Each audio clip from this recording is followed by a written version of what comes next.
Hello, this is a tutorial on how to create a video from photographs.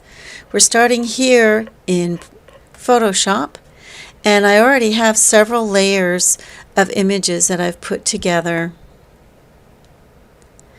And each one I've named a different name, starting with, they're all the same name, but they have the appendage of a number. As long as you keep using a number such as 01, 02, 03, and as long as the names are similar, such as New Year 1, New Year 2, if you have more than 10, you probably want to put 01, 02, 03. So here I have 9 images, and this is the easiest way to do it. I've set up my first image to be my full-size screen, and then I just add the other ones. And so the easiest way is just to literally drag and drop an image into your layers. And in this case, I could resize it. Now you have to be careful about resizing people, but this I can stretch a little bit.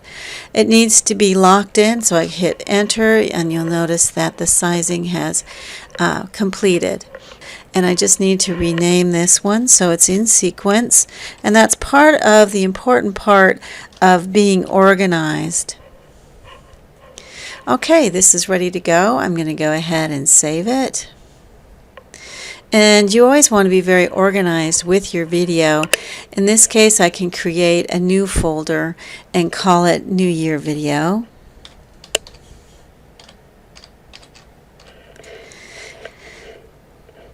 And then I'll go ahead and save this into that folder as a PSD with all the layers. Great, now I'm ready to go to Premiere and open this and edit my video based on these images.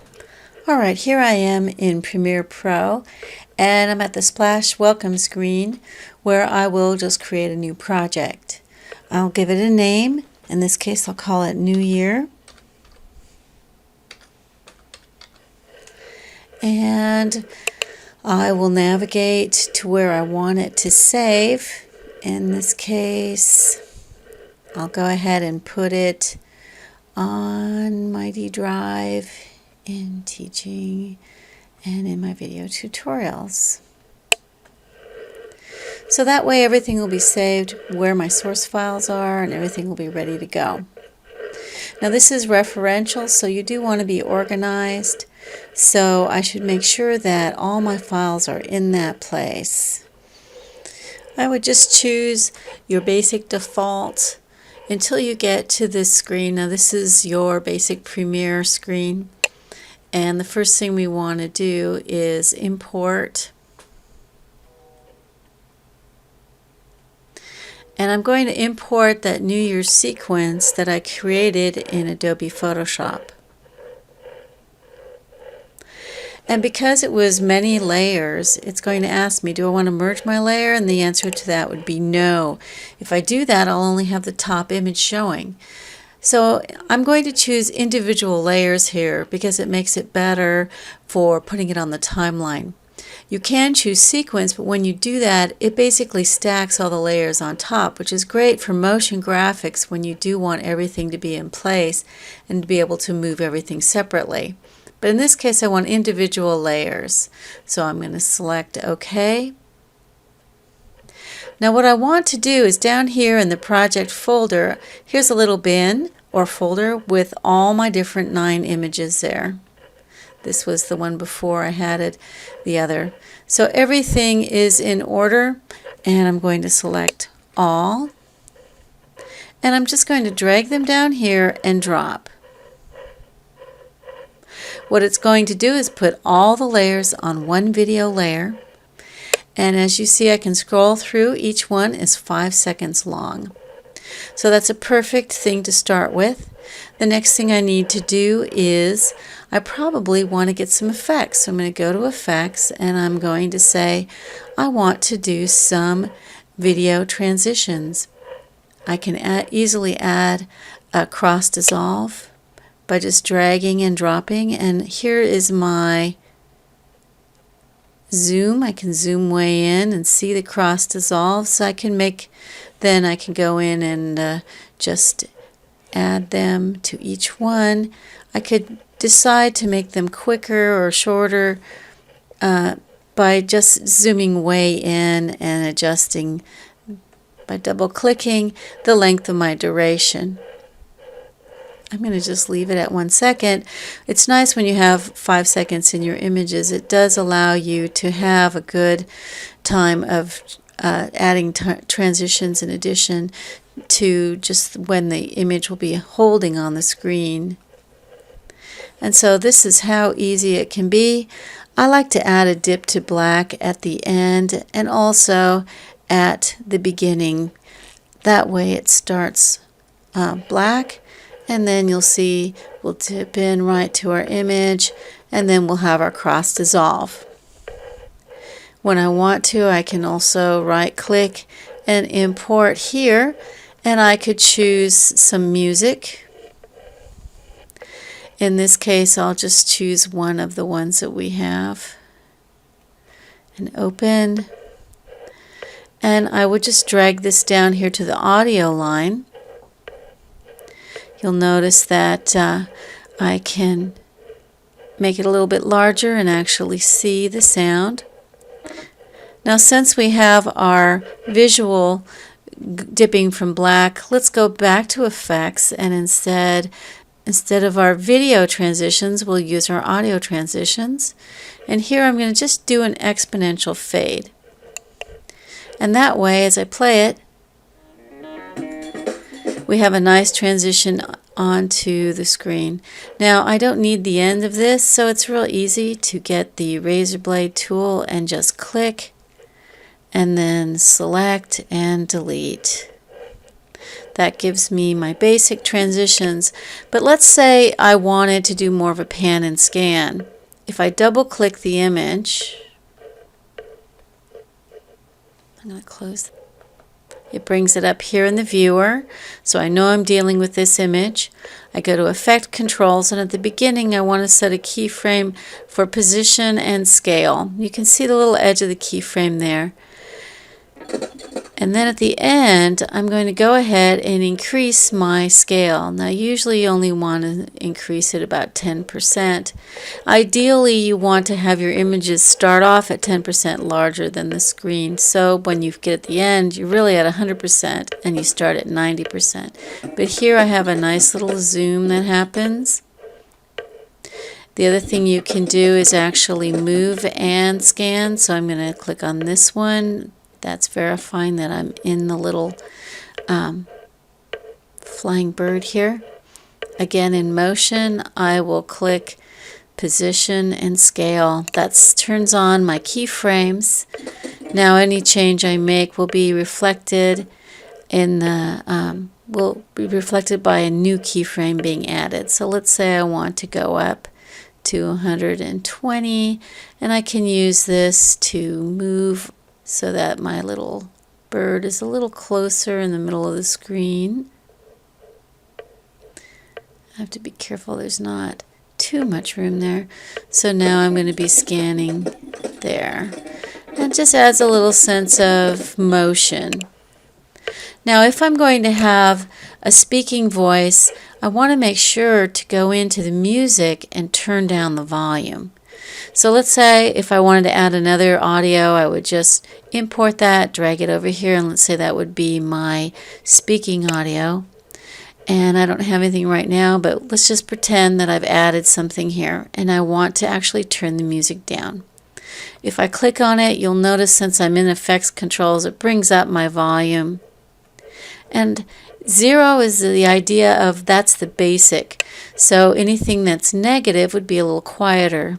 And so if I play it, I can adjust it. Oops, in this sense, I'm going to delete all the keyframes, and then that way it's just going to be this. There we go. I could talk over this and the music would be happening behind me or underneath me. Okay, so there we are. We've got our images. We have our music. We did a little bit of pan and scan. Now you could always bring in some video as well. Go back to project. I'm going to right click and say import, and I'm just going to go to video and some sample video, and there's the wildlife one. I'll just click this one and say open. So you can add some video as well. I'm just going to drag this over here. Now because I've set the images first, the video is going to be way too large. With it selected, I can go into my motion effect and just take down the size. I just want to watch that edge. It's a little bit bigger. Now I wouldn't want to squish it. I'm just going to make it fill the screen from top to bottom. And I could always move it left or right based on what I want. There we go. Now if I wanted to cut it, I could simply cut it by using my razor blade. Or I can double click it and edit it here.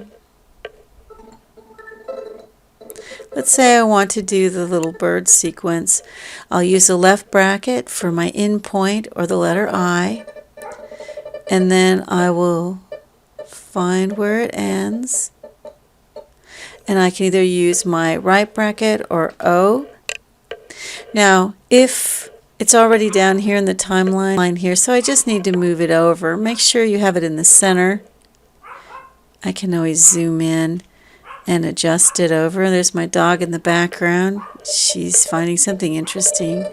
So there's my birds. Now what's nice, I can slip it if I want to by just doing a, here it is right here, my slip tool. In this case, the slip tool allows me to choose a different time. Notice I'm just scrolling through it like this. So if I wanted to, I could start and just have the horses instead. I've just slipped through the footage. Okay, another thing that you can do is, if I want to, I can use my rate stretch tool, and with that I can actually, if I increase and double the length, it actually will make the horses run at half speed. The music is also slowed, and I can speed it up by moving it to be half the size. Now it's twice as fast. Boy, those little horses are going to run fast. Okay, so that's some of the different things that you can use to edit your footage. There's a lot of different things you can do, splitting things. One of the things you should realize is up here, if I double click, I can open up this footage and I can choose something. How about my little animal here? I'll just create the edit and do my in and out points. Now if I wanted to bring down just the image with no music, I would just drag the left little image there, and now you can see, I'll move this over a little bit, that it's just the image and of the footage, and not, I have to adjust my scale, and not the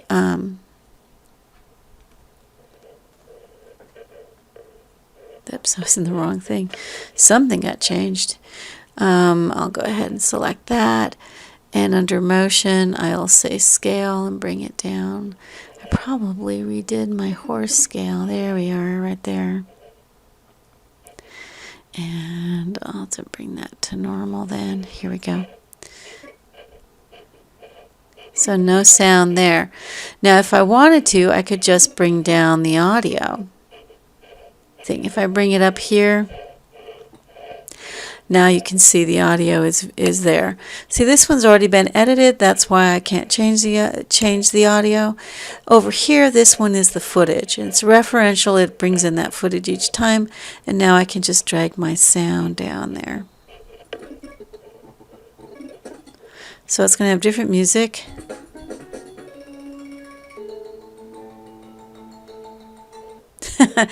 So anyway, there's a lot of things you can do with it, but that's the basic idea. Mixing images, you can mix them with video. the pan and scan technique, where you actually are moving into the image or moving it over, mixes nicely with live video. And you don't have to move every frame, you can move every other frame, and it just is a lot of fun and it's easy to create a nice video. So the last part is to go ahead and export it. So File, make sure that this area is selected so it knows that it's exporting it. Export Media. We're going to choose H.264 because we're using things a lot of times on the web or up on YouTube. It just loads faster. Let's make sure that it's saving the name we want. So let's just call it New Year is fine. New Year Practice maybe. So I know that's just my practice file. Notice it's saving it as an MP4 with an H.264 compression. I'm saying OK. I'm just going with the presets here, and I could click Q if I wanted to stack several different things I was rendering together and then export them all at once. In this case, I'm just going to go ahead and click Export. You notice it takes a little bit of time. Usually I save this right before I export it. It's always a good idea to save your file. In this case, I'll save as now, and I'll just save it right over my original. Yes. And so that is how you create a basic slideshow animation here in Premiere, and how you can add some live video and edit it there.